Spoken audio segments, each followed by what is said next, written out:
et je n'arrive pas encore à me connecter sur mon PC. Donc, une petite seconde pour partager mon écran.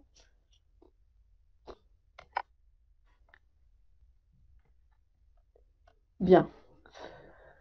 Alors, je commence par partager.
Très bien. Donc là, est-ce que vous voyez mon écran, s'il vous plaît?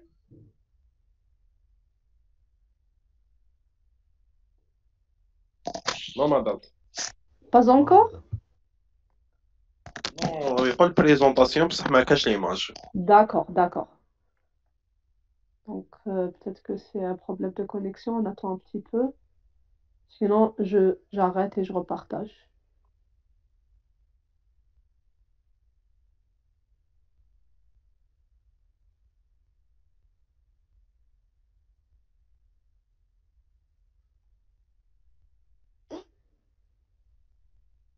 Là, on peut voir, madame. Parfait, très bien. Très bien. Donc, alors, euh, je lance juste la présentation. Très bien. Donc, je me présente. Je suis Dr Seditra. Donc, j'aurai le plaisir de vous prendre pour ce semestre pour le module apprentissage automatique et réseau de neurones. Par CTP, par le projet et éventuellement donc l'assiduité, soit une assiduité par soit durant voilà. Ce que je disais, en cours, on fera beaucoup plus des notions théoriques, donc des explications théoriques. Je pense que mon partage. Est-ce que vous voyez toujours mon écran ou est-ce que j'ai perdu le partage? On voit toujours, madame. Très bien. Et donc, on essaiera d'implémenter tout ce qu'on voit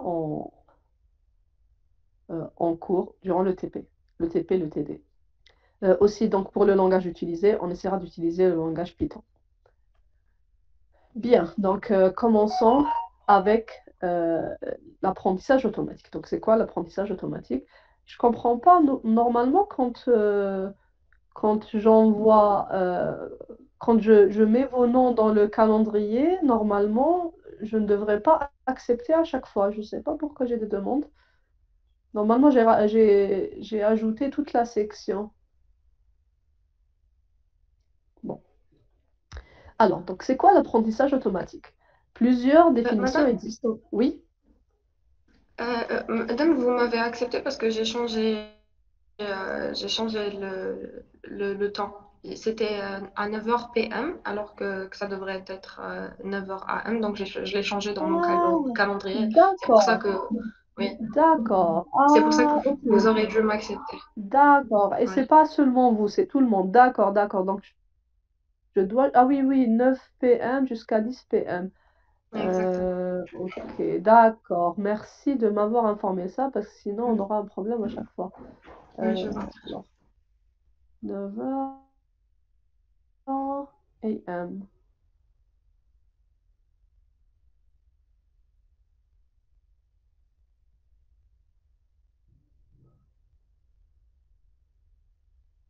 Voilà.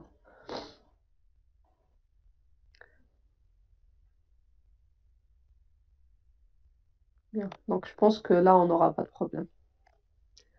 Alors, donc, je mets le chat à côté pour voir vos questions en même temps. Donc, si vous avez quelconque question, n'hésitez pas à poser des questions, à écrire sur le chat, hein. Vous m'arrêtez à n'importe quel moment, vous prenez la parole ou vous écrivez. Donc, plusieurs définitions de l'apprentissage automatique existent. مدام Oui? مدام ما كاش بارطاج عاود راه Ah, d'accord. Je repartage.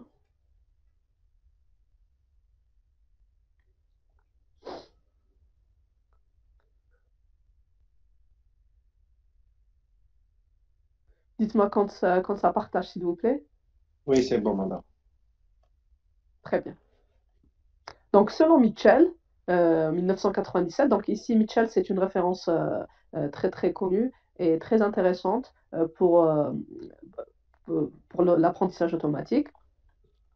Donc, un programme informatique apprend de l'expérience E en respectant une certaine classe de tâches T et une métrique de performance P. Si ces performances mesurées par P en effectuant des tâches T s'améliorent avec l'expérience E, donc là, on est en train de faire de l'apprentissage automatique, pardon. Le but est donc de construire un programme informatique qui s'améliore automatiquement avec l'expérience. Donc, il doit apprendre de ses expériences.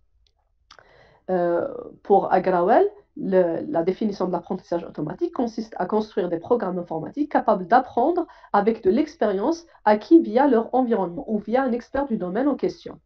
Donc, à partir de leur environnement, donc on va voir que c'est l'apprentissage par renforcement. Et à partir d'un expert du domaine, donc ça va être la classification. Donc, on a des données étiquetées. Afin d'illustrer cette définition, les algorithmes d'apprentissage automatique contiennent en général deux phases. Ça, c'est important. Donc, on a toujours une phase d'apprentissage et une phase de test. Durant l'apprentissage, un modèle est construit à partir des modèles d'entraînement.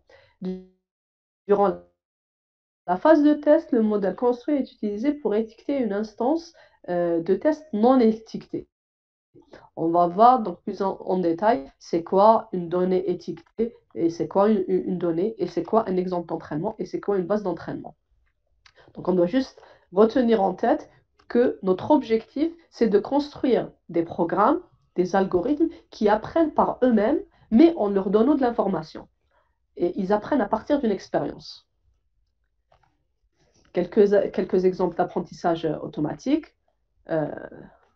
Donc, les exemples, donc ça c'est AA, apprentissage automatique et pas IA. Donc, classifier des emails en spam ou non spam. Alors, donc la classe de tâche T, c'est la classification des emails. La métrique de performance P, c'est le nombre ou la fraction d'emails marqués correctement, comme ça. Donc, de toute notre données. Par exemple, on a des emails, plusieurs emails, donne notre données. Donc, cette base à notre algorithme. Et notre algorithme d'apprentissage doit reconnaître à partir de l'email, est-ce que c'est oui ou non un spam.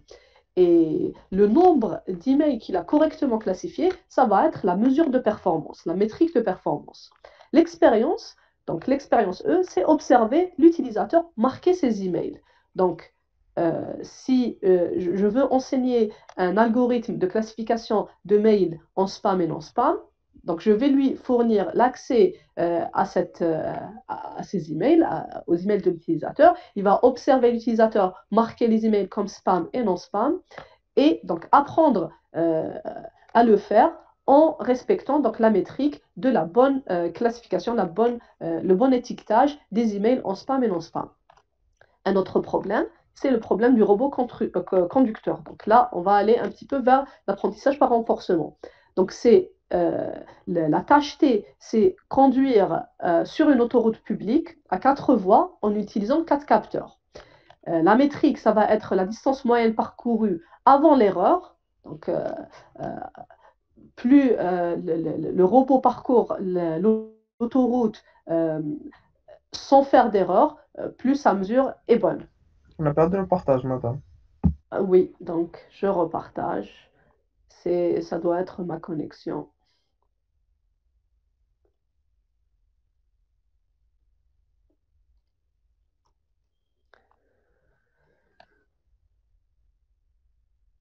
Et l'expérience E, donc c'est la séquence d'images et des règles de conduite enregistrées en observant un conducteur humain. Donc je fais toujours de l'entraînement. Mon algorithme a toujours besoin d'entraînement. Et c'est pour ça qu'il est en train de faire un apprentissage. On voit toujours pas votre écran, madame. Ah bon? Oui. D'accord. Je repartage.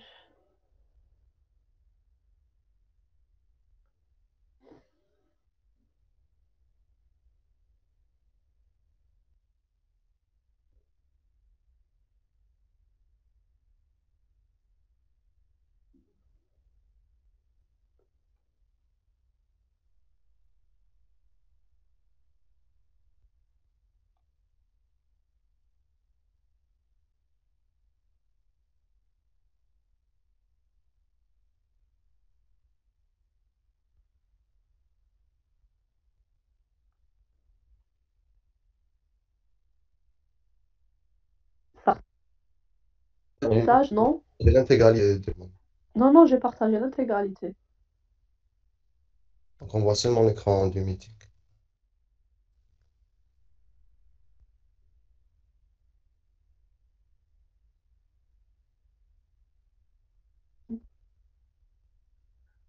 Une seconde.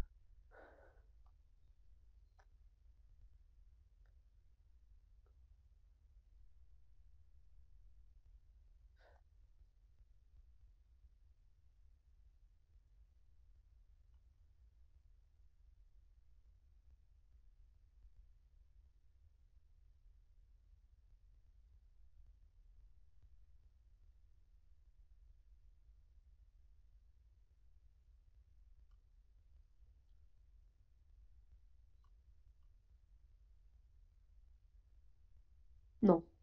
Bon, je vous propose d'envoyer au délégué. Est-ce que le délégué est là?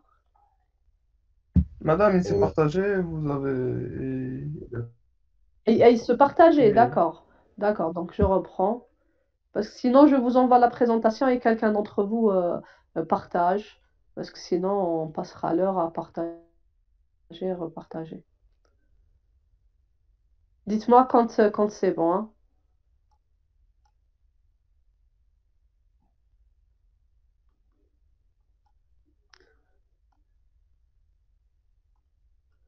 Toujours rien? Toujours rien. Ok. À qui je peux envoyer l'email? Le PowerPoint. Je suis là. Vous êtes là, d'accord. Rappelez-moi juste de votre nom. Narilas Abash. Abash. Amigas Abash.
Rilas, vérifiez s'il vous plaît, je viens de vous envoyer.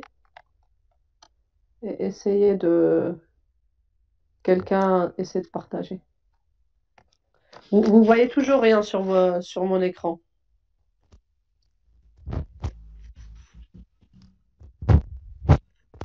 Oui, je l'ai reçu, madame. Rien, ok. Ok, donc votre camarade va partager et Rélas, essayez juste de me suivre quand. euh, donc je vous dis, passez au slide suivant.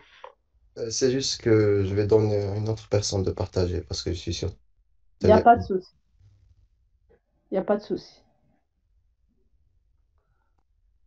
C'est juste de le faire rapidement parce qu'on a déjà perdu du temps.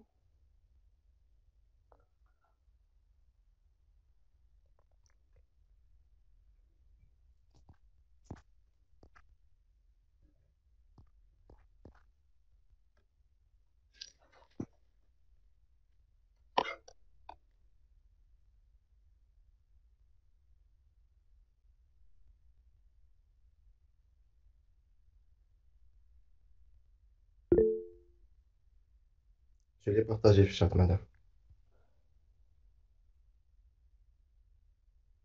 Ok.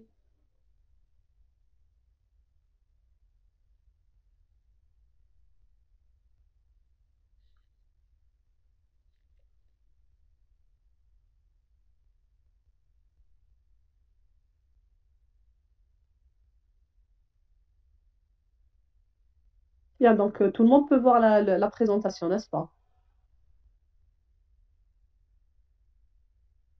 Normalement, oui. Très bien, très bien. Donc je suis au slide. Ah, oh. Bon, mais on risque de se couper à n'importe quel moment. Bon, ok, donc je continue sur mon PowerPoint et dès que l'écran est perdu, donc vous revenez sur Google Drive.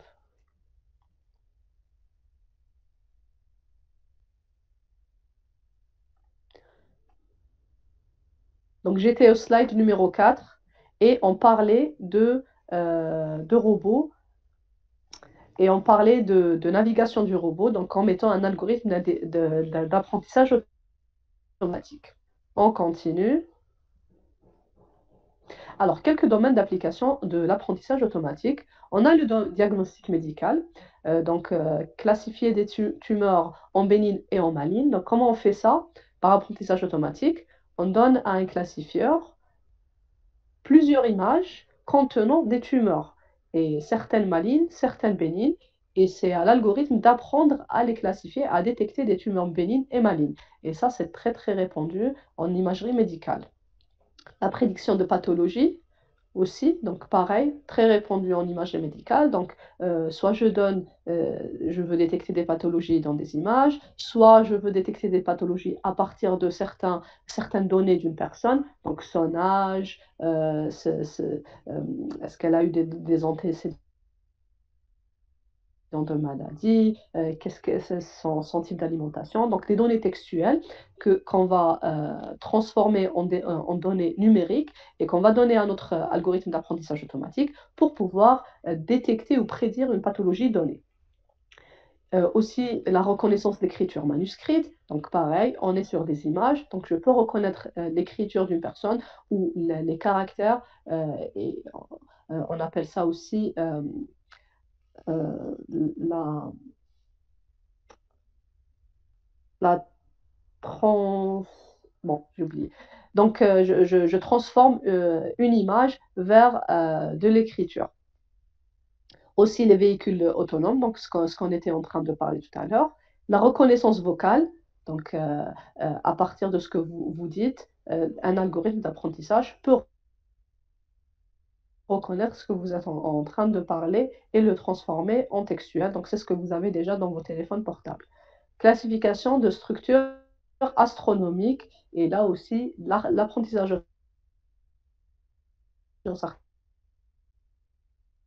artificiel, l'apprentissage font partie de ce.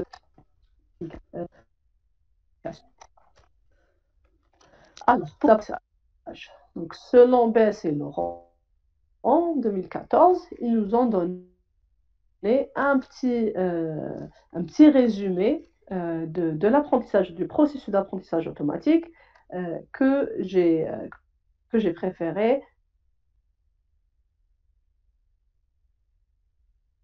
schématiser. c'est d'abord à base. Donc, je même si c'est des si c'est une base d'apprentissage, ces images, je vais regrouper ces deux. Je commence à enrichir donc, ce que j'appelle la base d'apprentissage. Donc, c'est la base de données que va utiliser notre algorithme d'apprentissage. Ensuite, je nettoie.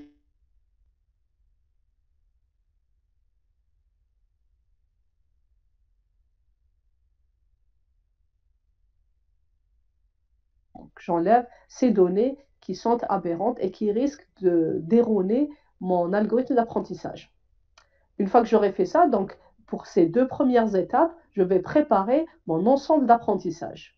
Ensuite, je vais le partitionner. Donc, je le partitionne en données d'entraînement, données de validation et données de test.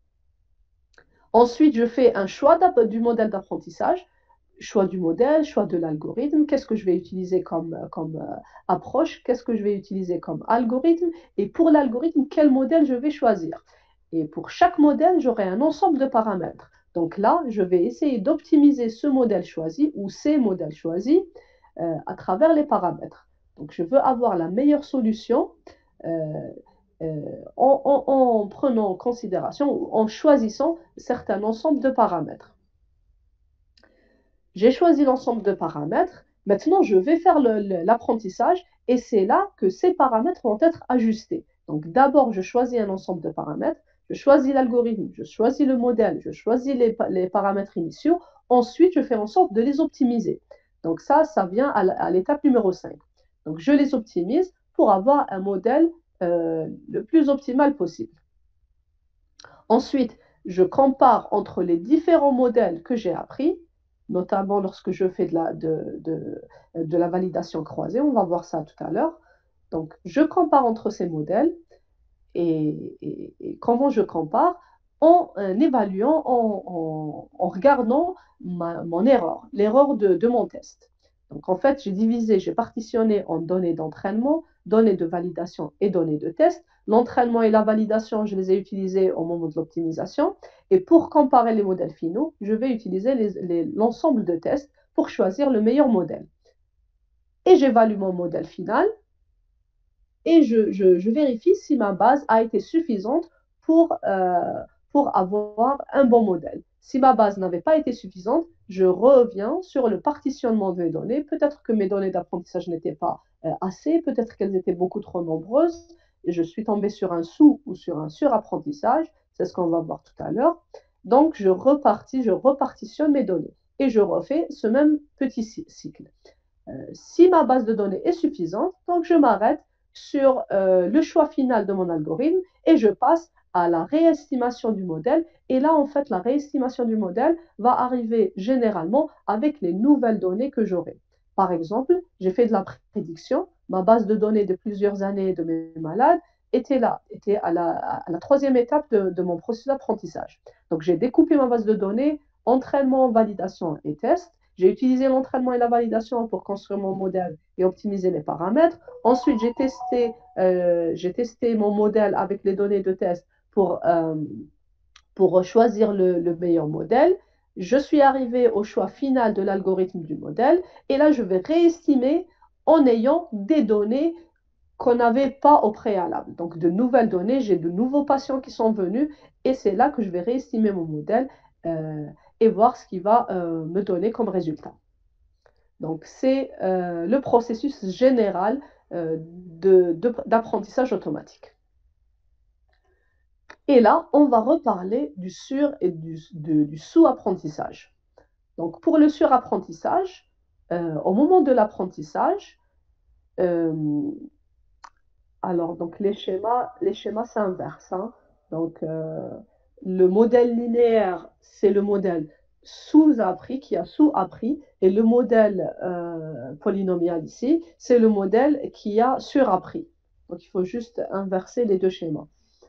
Alors, pour le surapprentissage, notre problème, c'est quoi? C'est que l'algorithme a beaucoup trop appris sur les données. C'est-à-dire qu'il a défini un modèle d'apprentissage qui est exactement calqué sur les données d'apprentissage. Et donc, lorsqu'on est parti vers la validation, vers les tests ou même sur la validation, avant d'aller vers les tests, on a eu un taux d'erreur énorme par rapport au taux d'erreur qui se rapprochait à zéro à la phase d'apprentissage.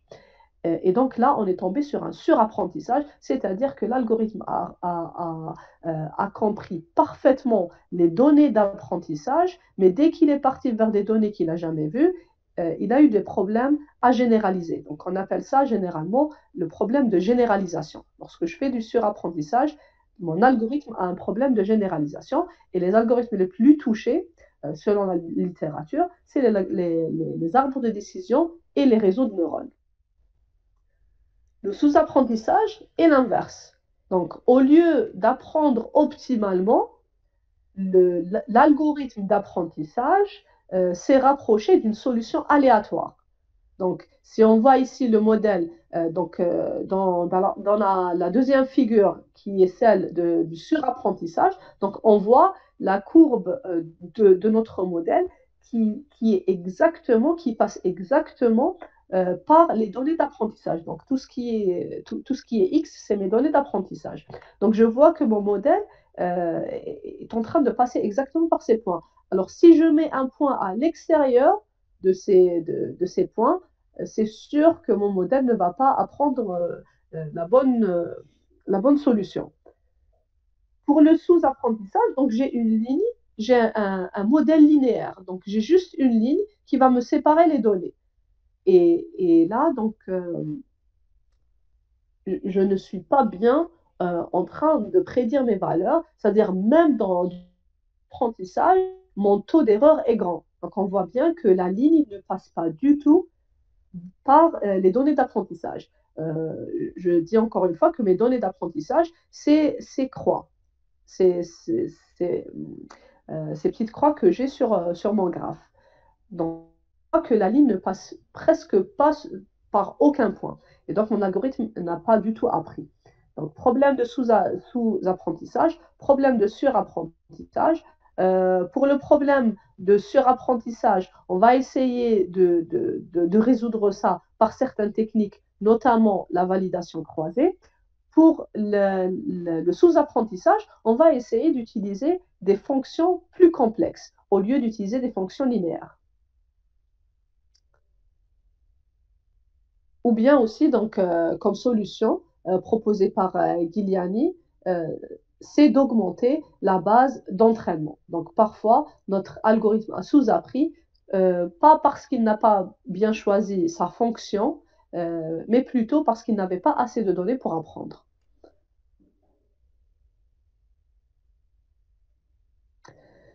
Donc, je passe au type d'apprentissage automatique. Donc, pour l'apprentissage automatique, nous distinguons trois grandes classes. L'apprentissage supervisé, l'apprentissage non supervisé et l'apprentissage par renforcement. Pour l'apprentissage non supervisé, on parle généralement de clustering, de segmentation. Donc, je veux regrouper des données, mais je ne sais pas dans quoi je vais les regrouper. C'est-à-dire, je n'ai pas de classe particulière. Je veux juste regrouper des données par rapport à ce que je suis en train de voir. Et mon algorithme n'a pas de données d'apprentissage. Donc, il n'y a pas un superviseur, d'où on appelle ça un apprentissage non supervisé. Il n'y a pas de supervision, il n'y a pas de données étiquetées. Et on va voir c'est quoi les données étiquetées. L'apprentissage par renforcement, c'est ce qu'on voit généralement dans les robots. Donc, comment un robot est en train d'apprendre à faire quelque chose, à jouer aux échecs, à éviter des obstacles. En fait, on a ce qu'on appelle les rewards. Donc, à chaque fois que mon robot fait quelque chose de bien, je lui donne un reward. À chaque fois qu'il fait quelque chose de mal, je le pénalise. Et donc, il est en train d'apprendre par ses expériences. Et c'est ce qu'on appelle l'apprentissage par renforcement. On utilise généralement une exploration de solutions possibles par des agents. Enfin, l'apprentissage supervisé, on distingue deux grandes classes, donc la classification et la régression. Lorsque je veux classifier des données en classes discrètes, je suis en train de parler de classification. Lorsque mes valeurs sont continues, je parle de régression. Donc, on commence d'abord par l'apprentissage non supervisé. Donc l'apprentissage non supervisé, contrairement à l'apprentissage supervisé, dispose d'une base d'entraînement dont les données ne sont pas étiquetées. Donc j'ai toujours besoin d'une base d'entraînement, mais sans les étiquettes. Et par conséquent, l'algorithme doit regrouper ces données dans les classes les plus homogènes possibles en recherchant des structures naturelles sur les données. Donc, j'imagine que j'ai un stade et j'ai à l'intérieur des supporters. Sans rien dire à mon algorithme, je vais lui demander de me classifier ou de me segmenter ces supporters en deux segments, en deux grandes catégories. Donc, ce que va faire l'algorithme, il va essayer de chercher comment les regrouper. Donc, il va se dire, je vais les regrouper par couleur. Donc, il va regrouper les supporters qui portent un drapeau rouge des supporters qui portent un drapeau vert.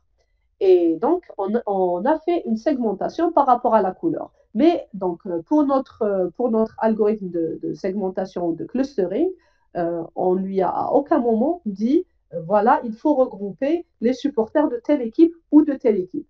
Mais juste regroupe selon un certain critère. Donc, on donne un certain critère et on demande à notre algorithme non supervisé de regrouper les données. On doit aussi, par contre, lui donner le nombre de segments. Donc ça, c'est souvent un paramètre dans les algorithmes non supervisés. Autrement dit, donc, le but est d'inférer des connaissances sur ces dernières en se basant sur certaines règles ou critères de regroupement qui dépendent des données disponibles à un moment donné, et ce sans aucune hypothèse préalable sur la distribution des données. Donc, contrairement à l'apprentissage supervisé où le professeur, donc on va voir tout à l'heure la différence avec l'apprentissage supervisé. Donc, quelques exemples d'apprentissage non supervisé. Google News, donc soit un ensemble d'articles trouvés sur le web, l'algorithme les regroupe en un ensemble d'articles qui appartiennent au même sujet. Donc ça, c'est un exemple de clustering. Donc on ne donne pas le sujet à l'algorithme, on ne va pas lui dire regroupe-moi par article politique, article sportif, mais on va seulement demander à regrouper. Et notre algorithme va les regrouper par sujet. Segmentation aussi du marché, soit une base de données contenant des données relatives à des clients. Le but est de découvrir automatiquement les segments du marché, puis regrouper les clients dans les segments adéquats. Donc, je vais segmenter. Donc, pareil, je ne connais pas ce que je cherche comme marché, mais je sais juste que je veux les segmenter, les regrouper par un certain nombre de critères. Mais là, donc, les critères, Madame, je dois... Oui. Les règles et les critères de regroupement sont donnés par le programmeur ou bien c'est Par l'algorithme? le programmeur. Ok. C'est exactement ce que j'allais dire, c'est la phrase à laquelle j'allais venir. Donc, il faut faire attention, je ne donne pas l'étiquette, mais je donne l'ensemble de descripteurs. Et on va voir c'est quoi le descripteur, c'est quoi le feature. Donc, je donne à mon algorithme sur quelle base il va quels sont donc les descripteurs de ma base, les critères de mon ensemble sur lequel il va se baser pour segmenter. Bien, très bonne question. Donc, je continue. Le clustering, donc une autre définition du clustering qui est un algorithme d'apprentissage. Donc, dans les algorithmes d'apprentissage non supervisé, je peux distinguer le clustering et l'association. Pour le clustering, dans un problème de regroupement, en anglais clustering, donc regroupement, le but est de découvrir des groupements inhérents dans les données. Par exemple, regrouper des clients selon leur comportement. Et bien sûr, donc là, le critère, c'est le comportement. Je donne à mon algorithme de comportement et c'est à mon algorithme de regrouper les clients selon leur comportement. Le clustering consiste à étudier les données afin de les regrouper ou de les dans des classes de telle sorte à ce que les données de chaque classe soient le plus semblables possible. Et là, je parle aussi d'homogénéité. Donc, les données à l'intérieur d'un cluster donné doivent être le plus homogènes possible et donc doivent se rapprocher le plus possible entre elles. Deuxième algorithme d'apprentissage non supervisé, l'association. Dans un problème d'apprentissage de règles d'association, le but est de découvrir des règles qui décrivent des grandes portions de données. Par exemple, des personnes qui achètent le produit X ont aussi tendance à acheter le produit Y. Euh, donc là, donc en data mining, on utilise beaucoup ces algorithmes d'association. Donc, découvrir des règles d'association consiste à établir des liens, des règles établies sur les données. Par exemple, donc, les clients qui achètent des œufs et du fromage ont tendance à acheter, je dirais plutôt de l'huile pour faire une omelette, ou bien du pain pour manger du fromage. Donc, j'essaie un petit peu d'inférer une connaissance à partir de l'analyse d'un comportement en associant une action avec une autre action. Donc, la différence entre clustering et association, que clustering, je veux juste avoir des clusters, des zones dans ma base d'apprentissage qui soient le plus homogènes possible entre elles, qui se ressemblent le plus entre elles. Et dans l'association, je veux associer une action à une autre action ou une donnée à une autre donnée. Je passe maintenant à l'apprentissage supervisé. Donc, apprentissage non supervisé, on a vu qu'on n'a pas besoin d'étiquette. On n'a pas besoin d'étiqueter les données, mais on doit donner un critère pour regrouper ces données. Pour l'apprentissage supervisé, on donne les critères et on donne aussi l'étiquette. À quelle classe appartient une donnée particulière. Donc, l'ensemble de données en entrée pour lesquelles nous connaissons le résultat. Construction d'un modèle pour prédire les résultats de nouvelles valeurs en entrée selon le type de la sortie prédite. Et là, donc, on a deux types d'apprentissage supervisé. On parle de classification lorsque la sortie ou le résultat est un entier, et on parle est discret, entier, discret, et on parle de régression lorsque la sortie, le résultat que j'attends, est une valeur continue. Un réel. Construire un programme d'apprentissage automatique qui se base sur les données étiquetées avec leur vérité terrain. Vérité terrain, donc la vérité terrain a été produite généralement par un expert du domaine. Vérité terrain, on va voir c'est quoi la vérité terrain. En fait, vérité terrain, c'est l'étiquette réelle. La donnée étiquetée a une vérité terrain. Et cette vérité terrain a été introduite par un expert, le plus souvent. Donc, mathématiquement parlant, donc, soit B, la base d'entraînement du problème d'apprentissage supervisé étudié de taille n. Donc, B, c'est une paire XI, YI, où I est compris entre 1 et n. Donc, n, c'est la taille de mon ensemble d'apprentissage. XI, YI, c'est un exemple d'apprentissage. J'appelle ça exemple d'apprentissage. Donc, B, c'est toute ma base d'entraînement. XI, YI, c'est un seul exemple d'apprentissage. C'est l'exemple I de ma base B. XI, c'est l'entrée, que j'appelle aussi un input. XI appartient à E. Et E, c'est l'ensemble des inputs, de tous mes inputs. XI est défini par un descripteur ou features, on appelle ça features en anglais, descripteurs, caractéristiques aussi, critères dont je parlais tout à l'heure. Et XI, donc XI est égal à A1, A2 jusqu'à AM, tel que AI appartient à grand A et I est compris maintenant entre 1 et M. Donc M, c'est les exemples, le nombre de caractéristiques. A, c'est l'espace des descripteurs. Ça peut être qualitatif, ça peut être quantitatif. Je donne un exemple. Donc, je suppose que mon X est l'âge d'une personne. Donc, A1 est égal à l'âge d'une personne. A2 est égal à antécédent de maladie. Et A3, donc âge, antécédent et poids. Donc, voici mon X. X est égal à âge, antécédent, poids. Bien sûr, je vais remplacer ça par des valeurs numériques. Donc ça, c'est mon premier input. La première personne a 63 ans, n'a pas d'antécédent et a un poids de 68 kg. Donc ça, c'est mon premier exemple d'apprentissage. Mon deuxième exemple, donc x2, I est égal à 2, donc x2 est égal à 50, 1, donc oui, elle a un antécédent, et le poids est égal à 80. Donc, voici mon deuxième exemple d'apprentissage. J'ai défini mes deux inputs. Donc, m est égal à 3 et n est égal à 2. Un petit exemple d'un x, donc d'une entrée.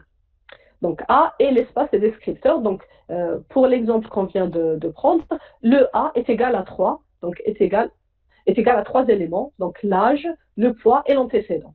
Y, maintenant, c'est la sortie. Donc, ma sortie, c'est est-ce que la personne est malade ou pas? Est-ce qu'elle est diabétique ou pas? On va dire est-ce qu'elle est diabétique ou pas. Donc, diabète, oui, non diabète, 0. Donc, mon Y peut prendre la valeur 0 pour dire non diabétique et 1 pour dire diabétique. Donc, associé à XI ou YI appartient à S. S, c'est l'ensemble d'output. Donc, notre S ici, c'est 1 ou bien 0. Donc, c'est une classification binaire, c'est deux classes, soit le 0 pour dire non diabétique, le 1 pour dire diabétique. Donc, au final, mon X, j'ai deux vecteurs, et mon Y, j'ai un vecteur avec plutôt deux vecteurs pareils. Donc, un vecteur, donc 0 et 1. Donc, je vais supposer que la première personne n'est pas malade. Donc, 0, YI est égal à 0. La deuxième personne est malade, donc YI est égal à 1. Donc, pour le premier vecteur, je lui associe Y1 est égal à 0. Pour le deuxième vecteur, donc X2, je lui associe Y2 est égal à 1. Maintenant, je reviens sur B. B, c'est ma base d'apprentissage, où j'ai, on va dire pour cet exemple, j'ai deux personnes et j'ai deux outputs, donc deux X et deux Y. B est divisé en deux sous-ensembles.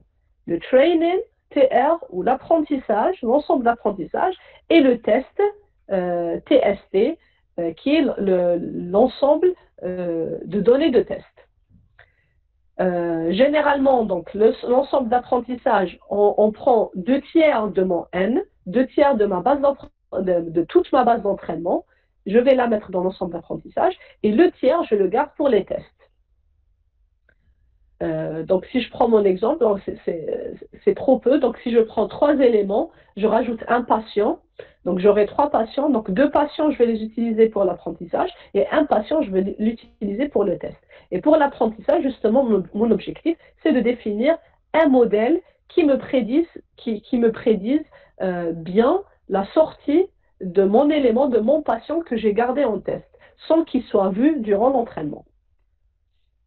Donc, B est un ensemble de couples entrée-sortie, construit selon une loi sur E fois S. Donc, je reviens. E, donc c'était, est-ce que j'ai défini E ici? E, c'est l'ensemble d'input. S, c'est l'ensemble de sorties ou d'output. E, c'est les entrées et S, c'est les sorties. Donc, E fois S, et a priori, la loi qui m'associe les entrées aux sorties n'est pas connue. Donc, XI va suivre une loi L qu'on ne connaît pas encore et qu'on essaiera justement d'apprendre. Donc, prédire les classes des entrées en construisant une fonction qui met un lien entre les entrées et les sorties.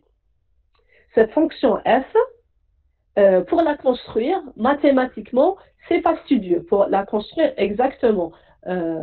Donc, si vous vous rappelez, quand on voulait créer une ligne à partir de données, donc si je sais que mon modèle est une ligne, je sais que l'équation d'une ligne est égale à Y égale à A fois X plus B.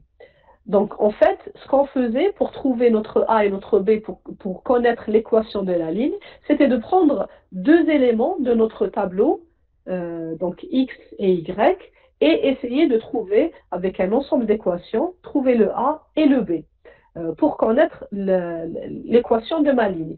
Mais ça, c'était facile, parce qu'il y avait une seule ligne. Le problème, comme on avait vu tout à l'heure, c'est qu'une seule ligne ne représente pas bien notre modèle, et on a besoin de plus que ça. Donc, ça devient très fastidieux et très difficile de définir une fonction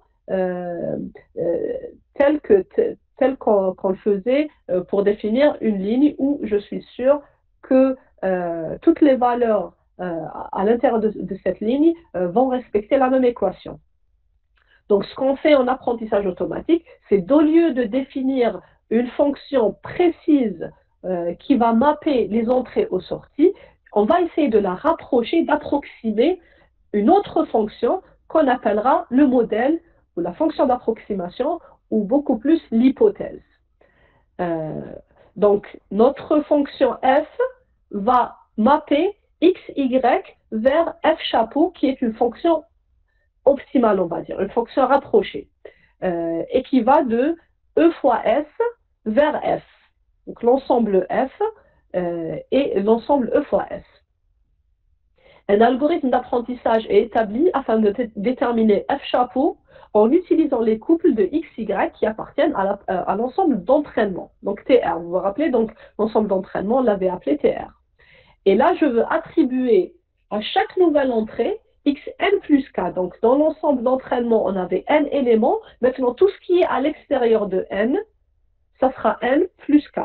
N plus 1, 1 plus 2, 1 plus 3, etc. Et K va appartenir à l'ensemble de tests. Donc, F chapeau de x n plus K, c'est ça notre prédiction pour x de x n plus K. Je vais ajuster donc les paramètres de F et calculer une fonction de coût. Donc, comment dire que j'ai obtenu un bon modèle et une bonne fonction d'approximation? C'est en calculant une fonction de coût. La fonction de coût sera généralement calculée avec certaines fonctions. Il y en a plusieurs, donc plusieurs fonctions de coût. Une des fonctions les plus simples, c'est la différence de valeur absolue. Donc, F chapeau, c'est la valeur prédite.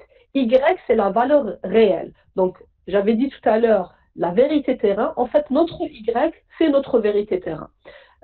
Donc, si je dis que mon troisième patient n'est pas diabétique, donc Y est égal à 0. Et je vais essayer de voir F chapeau, ce que m'a prédit mon modèle comme valeur de F chapeau.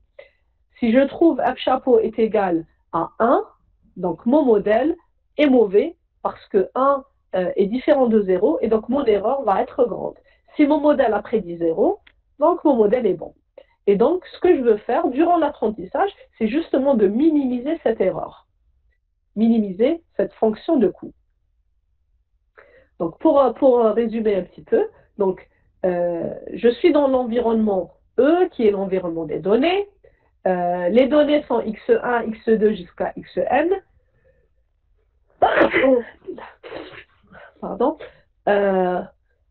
J'ai un professeur, un enseignant qui est expert du domaine qui va étiqueter, donc c'est par exemple dans le cas qu'on a pris, c'est notre médecin qui a dit que la première personne n'est pas malade, la deuxième personne est malade et la troisième personne n'est pas malade. Donc j'ai des étiquettes, j'ai une vérité terrain qui a été faite par l'expert du domaine, qui est l'enseignant, qui est le superviseur, d'où apprentissage supervisé. On a divisé l'ensemble d'entraînements avec leur vérité terrain, donc chaque paire, X avec son Y, on va calculer l'erreur et on va voir, on va donner l'erreur à notre algorithme, l'algorithme va se corriger et va recalculer l'erreur. Et ça va être le cycle que va subir notre algorithme d'apprentissage. Il va répéter cette opération un certain nombre de fois qu'on appelle le nombre d'itérations. Donc, pour que mon algorithme d'apprentissage apprenne à étiqueter ces données, il va essayer d'apprendre sur plusieurs itérations et va s'arrêter soit s'il a atteint le nombre d'itérations maximum, soit si son erreur a atteint un certain seuil qu'on aurait accepté. Donc, on peut définir deux paramètres d'arrêt de l'apprentissage, le nombre d'itérations et l'erreur minimale. Et là, donc, on avait dit tout à l'heure qu'on a deux types d'apprentissage supervisé, la classification et la régression.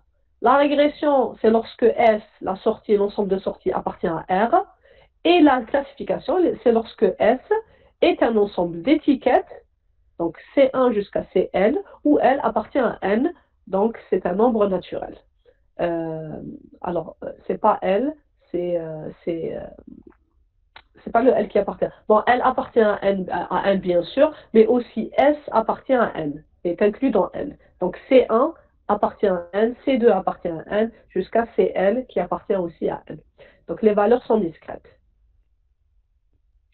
Donc, un peu plus de détails sur la classification. Pourquoi un peu plus de détails sur la classification? Parce que nous, on va s'intéresser à l'apprentissage automatique et aux réseaux de neurones. Et les réseaux de neurones, c'est un algorithme généralement de classification. Bon, on peut l'appliquer aussi sur la régression, mais ça sera un petit peu le même principe pour la classification et la régression. Donc, pour Agrawal, la classification, c'est un ensemble de données d'entraînement avec leur étiquette associée, et on veut déterminer à partir de cet ensemble d'entraînement la classe de l'étiquette d'une instance de test non étiquetée en apprenant les relations entre les données et les sorties. Donc, c'est exactement ce qu'on a dit tout à l'heure. Une classification parfaite est en général impossible. Par conséquent, un classifieur détermine des probabilités pour chacune des classes possibles. Et donc, si on revient sur notre exemple, en fait, la sortie qu'on aura sur F chapeau ne va pas être forcément la classe que je veux avoir, mais ça va être un pourcentage entre 0 et 1. Et selon ce pourcentage, je vais décider est-ce que ça appartient, oui ou non, à la classe donnée.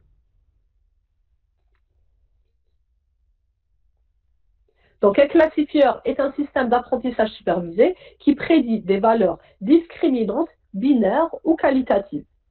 En général, le classifieur renvoie une probabilité qui est comparée à un certain seuil pour pouvoir entrer à une classe donnée. Donc, par exemple, si je reviens sur notre exemple de tout à l'heure, si pour mon troisième patient, qui est mon patient de test, j'aurais trouvé un 0,8 au lieu de 1 ou de 0, donc je vais dire si mon output est supérieur à 0,5, donc ça va être la classe 1. Si mon output est inférieur à 0,5, ça va être la classe 0. Donc pour mon troisième patient, j'ai trouvé que le output, donc mon F chapeau, est égal à 0,8. Dans ce cas-là, je vais dire que mon patient, je prédis qu'il est malade. Donc 0,8 est supérieur à 0,5. Donc si j'avais trouvé un 0,02, je vais comparer avec mon seuil qui est de 0,5 et je vais dire 0,02 est inférieur à 0,5, donc mon patient n'est pas malade, donc ma classe prédite est 0 et non pas 1. Maintenant, vous allez me dire comment je peux choisir ce seuil. Justement, on verra comment on peut choisir le seuil de distinction. Ce seuil de distinction dépend aussi du domaine dans lequel on est et de l'éthique dans laquelle on est. Par exemple, si mon expert est médecin et voudrait minimiser le risque de louper une tumeur, donc dans ce cas-là, il va le seuil pour dire est-ce que c'est une tumeur ou pas tumeur va être plus petit. C'est-à-dire que si ça dépasse 0,4, il va dire que c'est une tumeur et il faut faire il faut faire attention et il faut suivre cette maladie. Si c'est inférieur à 0,4, là, il n'y a pas de risque. Donc, le seuil, ça dépend du domaine et ça dépend de l'éthique. Un autre médecin peut se dire, non, moi, je choisis un taux assez élevé pour ne pas causer du stress pour rien à mon patient. Donc, j'augmente le seuil pour définir est-ce que oui ou non la personne est malade. Et ça dépend, donc ça c'est juste un exemple de maladie. On peut avoir plusieurs cas de figure dans plusieurs domaines. Donc, la définition du seuil est aussi quelque chose de délicat dans l'apprentissage automatique. Bon, je pense, est-ce que vous avez quelque chose par la suite? Ou est-ce que Oui, madame. vous avez quelque chose à 9 heures? Oui, à 10 heures. À 10 heures. Ouais. D'accord, donc je prends juste un petit peu de votre temps, vu qu'on a perdu du temps tout à l'heure avec le partage. Donc je vous prends 15 à 20 minutes maximum. Madame, Oui. comme c'est qu'on a maintenant un Ah, cours. 10 heures, pardon, j'ai pensé. Non, parce que mon PC, sur mon PC, c'est affiché 9 heures, donc je suis en retard d'une heure. Ok, donc, bon, c'est dommage, j'aurais aimé Sinon, qu'on on peut les avance. récupérer la prochaine fois, Inch'Allah. Inch'Allah, d'accord, ok. Ça marche. Est-ce qu'il y a des questions? Non? Pas de questions jusqu'ici? Très bien, donc s'il n'y a pas de questions, je vous remercie et on se voit, Inch'Allah, la séance prochaine. Merci. Merci Merci. à vous.